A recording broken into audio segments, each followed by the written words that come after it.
जब तक मैं इस द्वार की रक्षा कर रहा हूं, तब तक कोई इस रेखा को नहीं लांघ सकता।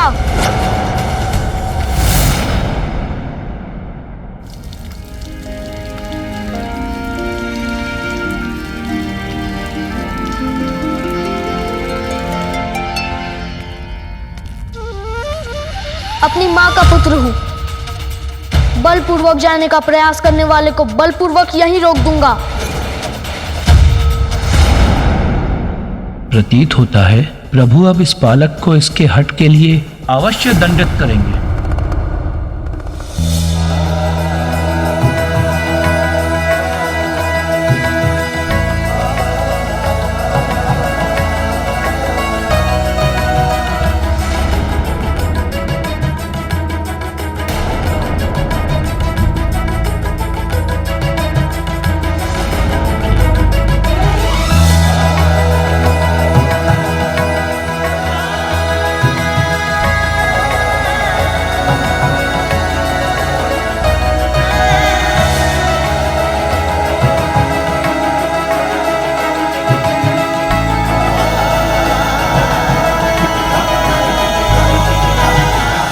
उचित है, मैं प्रतीक्षा करता हूं। प्रभु ने दंडित नहीं किया इस बालक को, इसका कहा स्वीकार लिया, क्यों?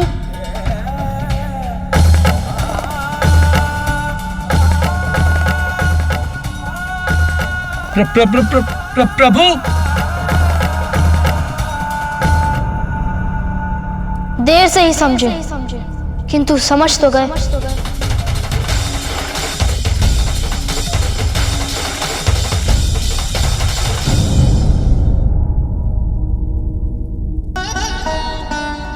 तुम जाओ, बात करो।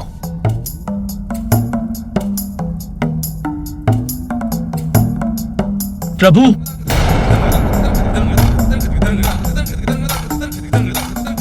क्षमा करें प्रभु, किंतु मैं और अन्य सभी गण इस बात से चकित हैं कि एक बालक के कहने से आप अपने ही भवन में जाने से रुक गए।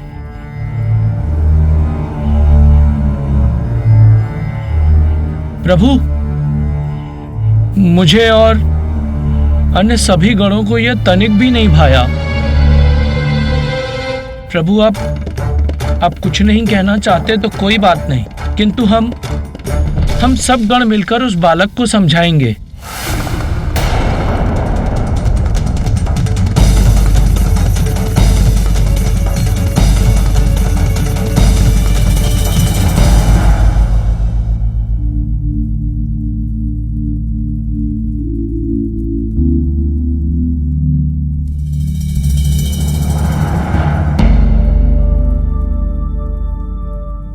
इस बालक को तो अब मैं समझाऊंगा।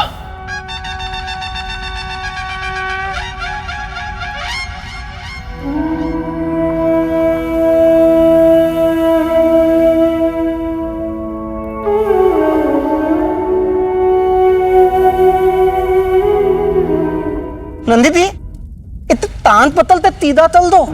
क्या कहा इसने श्रृंगी? नंदी ये कह रहा है कि इसके कान पकड़ के सीधा कर दो। अरे नहीं, बालक है वो, और बालक के साथ इस प्रकार का व्यवहार नहीं किया जाता। हम उसे एक और अवसर देते हैं। हठी का हट तोड़ने के लिए साम दाम दंड भेद का प्रयोग किया जाता है। पहले मैं साम दाम और भेद का प्रयोग करूंगा। और दंड के लिए मैं हूं ही। अरे नहीं, उसकी आवश्यकता नहीं पड़ेगी। आप देखिए मैं कितनी सहजता के साथ इस बालक को मना लूंगा।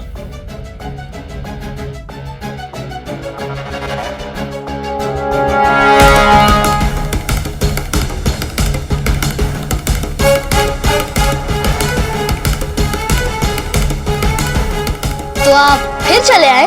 तुम यहाँ अकेले खड़े हो तो सोचा तुमसे वार्तालाप कर थोड़ा तुम्हारा मनोरंजन ही कर दूं।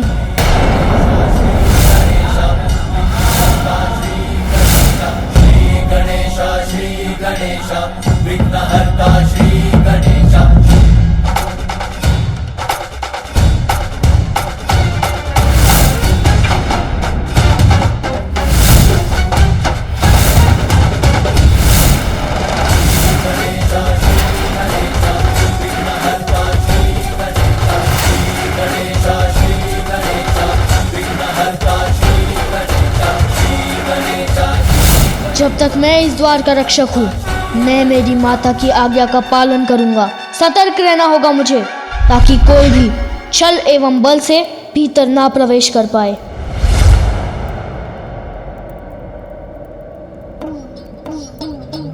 बालक होकर द्वार रक्षा जैसा कठिन कार्य कर रहे हो।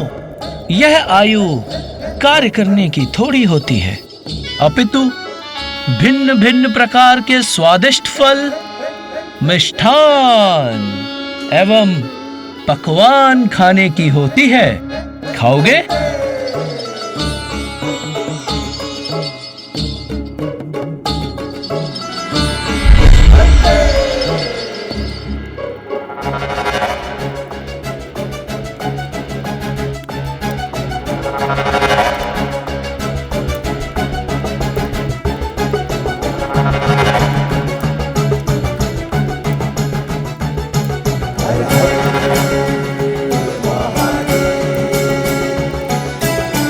लो, खाओ, संकोच मत करो। यह सब कुछ तुम्हारे लिए ही है। आओ, अब तुम इसका आनंद लो और हमें भीतर जाने दो।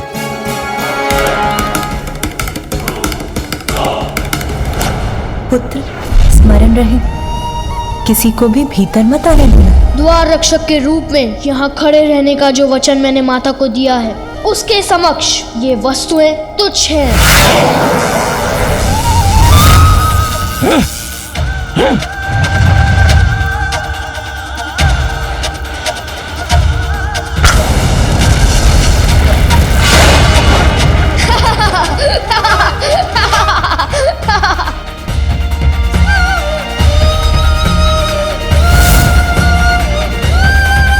ना ही मुझे कुछ खाना है और ना ही मुझे किसी को भीतर जाने देना है।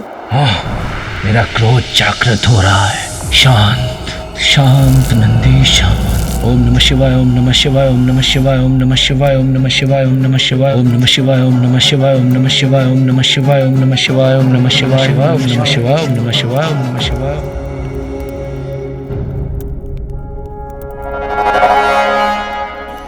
खाना नहीं है तो मत खाओ, किंतु मनोरंजन का आनंद तो ले ही सकते हो। उसमें तो कोई मनाही नहीं। ऊपर देखो,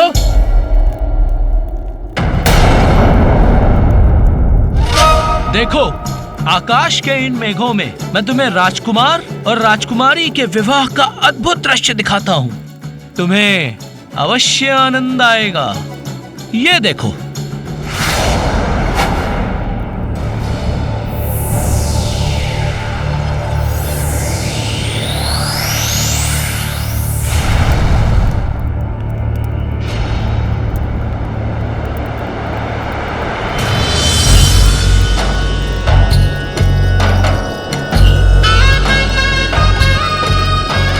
कितना सुंदर दृश्य है ये।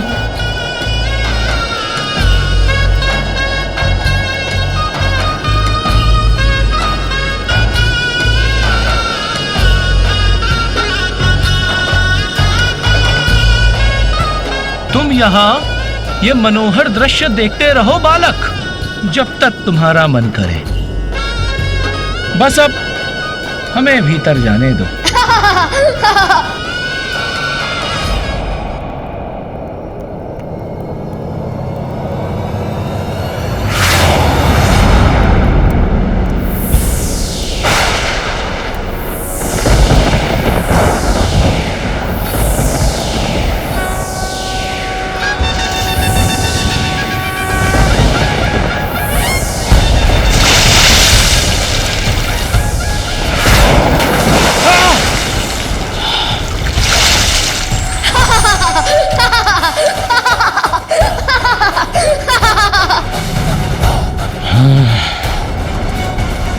क्यों? मैंने जिस दृश्य की रचना की वो कैसा लगा आपको? आनंद आया? आनंद तो आया ही होगा।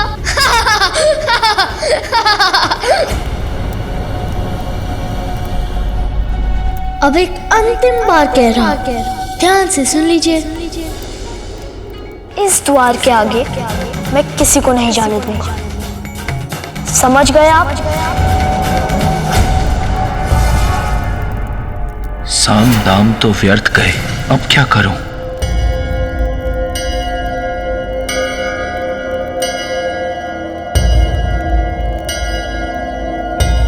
दंड,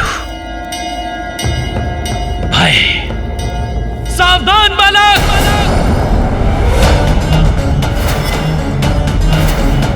हमारे स्वामी को जानते नहीं हो तुम? वो देवों के देव, देवाधिदेव हैं और उनका क्रोध अत्यंत भयंकर है तो हुआ करे, मुझे कैसा भय? भय करो बालक, भय करो, क्योंकि ये वो प्रभु शिव शंकर हैं जिन्होंने सृष्टि के रचयिता ब्रह्मदेव जी को भी उनके अहंकार के लिए दंडित किया था। मैं ही सृष्टि रचयिता हूँ, मैं ही स्वयंभू ईश्वर हूँ, त्रिमूर्ति में सर्वश्रेष्ठ हूँ। ब्रह्मदेव, ये आप नहीं, अपितु आपका अहंकार बोल रहा है। मैं सर्वज्ञाता हूँ, इसलिए मैं ही श्रेष्ठ हूँ। यदि ऐसा है तो आप इस स्तंभ के आरंभ और अंत को तो सरलता से ढूंढ ही लेंगे। ब्रह्मदेव,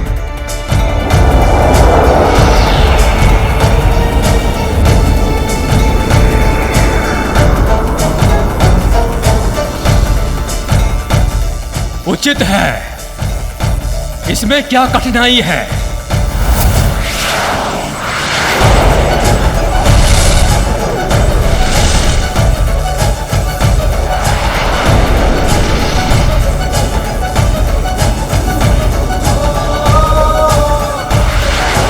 इस स्तंभ का आकार तो अनंत है, इसके आरंभ और अंत का स्रोत तो मैं किसी भी प्रकार से ज्ञात करने में असमर्थ हूं। मैंने स्तंभ का अंत ढूंढ लिया है। सत्य कह रहे हैं? इसका अंत ढूंढ लिया आपने? मुझ पर संदेह? मैंने जो कह दिया वही सत्य है। मैं ब्रह्मा हूं, मैं ही परम ब्रह्म हूं। तुम कौन हो?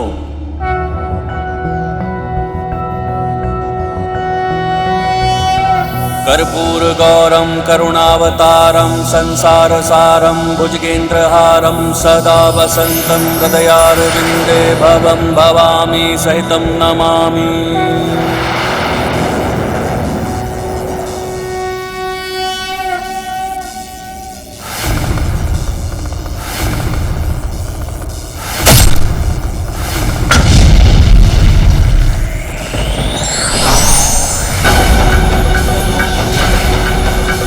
मैं वो हूं जो अहंकार को अपना आहार बनाता है। सृष्टि के जनक को इतना अहंकार शोभा नहीं देता। ब्रह्मदेव, मैं आपका पांचवा शीश आपसे विलग कर दूंगा।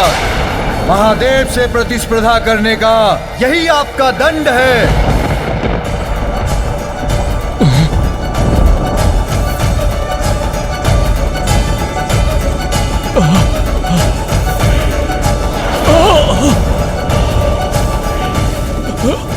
अब समझे कैसा होता है मेरे प्रभु शिव शंकर का क्रोध। अब समझे कैसा होता है मेरे प्रभु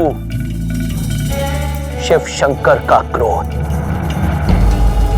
बालक हो तुम, इसीलिए अभी तक हमारे प्रभु शिव शंकर और हम सबके क्रोध से सुरक्षित हो। पहचानो उन्हें, ये वही प्रभु शिव शंकर हैं जिन्होंने गंगा मैया की प्रचंड और पावन जलधारा को अपनी जटाओं में समाहित किया था। ये उस समय की बात है जब अपने कुल के 60,000 सगर पुत्रों के उद्धार एवं जगत के समस्त प्राणियों के कल्याण के लिए महान तपस्वी भगीरथ जी ने सहस्त्र वर्षों के तप के पश्चात मां गंगा को स्वर्ग से पृथ्वी पर आने के लिए मना लिया। किंतु फिर चिंता बनी गंगा मैया की प्रचंड जलधारा का महावेग। उनकी महावेग सृष्टि में प्रलय ला सकती थी। इसीलिए भगीरथ जी ने घोर तप कर प्रभु शिव शंकर को प्रसन्न किया और उनसे गंगा मैया की प्रचंड जलधारा के महावेग को संभालने की विनती की। देवी गंगा, मैं आपके वेग को संभालने के लिए प्रस्तुत हूं। निश्चिंत होकर पृथ्वी पर आइए।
अब समझे कितने शक्तिशाली हैं मेरे प्रभु, मेरे स्वामी। मैं प्रभावित तो अवश्य हूं,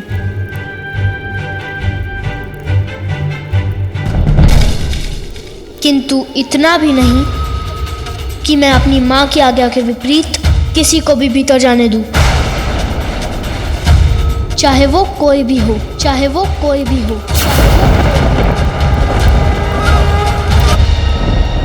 भूल मत करो बालक, यदि मेरे प्रभु शिव शंकर का क्रोध जागृत हो गया तो उसका शांत होना सरल नहीं। उनका तीसरा नेत्र सब कुछ भस्म कर देता है। उनके तीसरे नेत्र की अग्नि ने तो कामदेव को भी भस्म कर दिया था।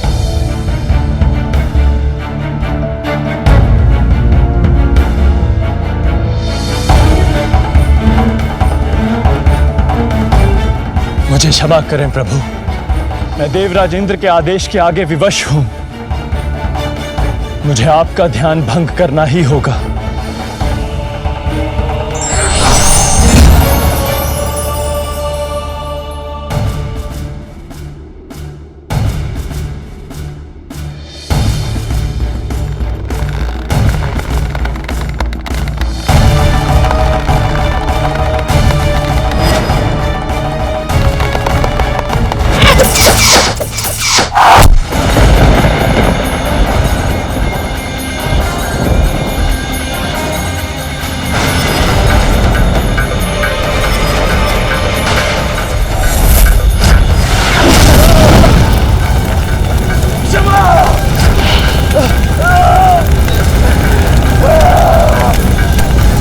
अब तो तुम्हें समझ में आ ही गया होगा कितना तीव्र है मेरे प्रभु शिव शंकर का क्रोध। इसलिए आज्ञाकारी बालक के समान अपना हठ त्याग दो।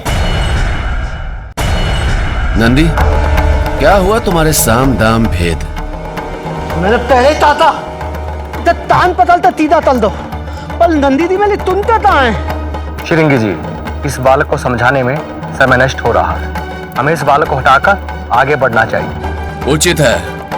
हठी बालक, बहुत हुआ तुम्हारा हट। जानते भी हो प्रभु शिव शंकर कौन है? इस संपूर्ण जगत के पिता है, पिता। माँ को दिया वचन तो मैं किसी के लिए भी नहीं तोड़ सकता हूँ। अबोध बालक, प्रभु शिव शंकर से परिचित नहीं हो तुम। बालक हो इसलिए सुरक्षित हो। अन्य कोई होता तो उसे इस हट का अवश्य दंड देता। चेतावनी का स्वर मुझे मत सुनाइए। मैं किसी का ऊंचा स्वर सहन नहीं करता। और अब मेरी चेतावनी सुनिए, शांतिपूर्वक लौट जाइए, अन्यथा आप सभी मेरे कोप के भागी होंगे। बस बालक!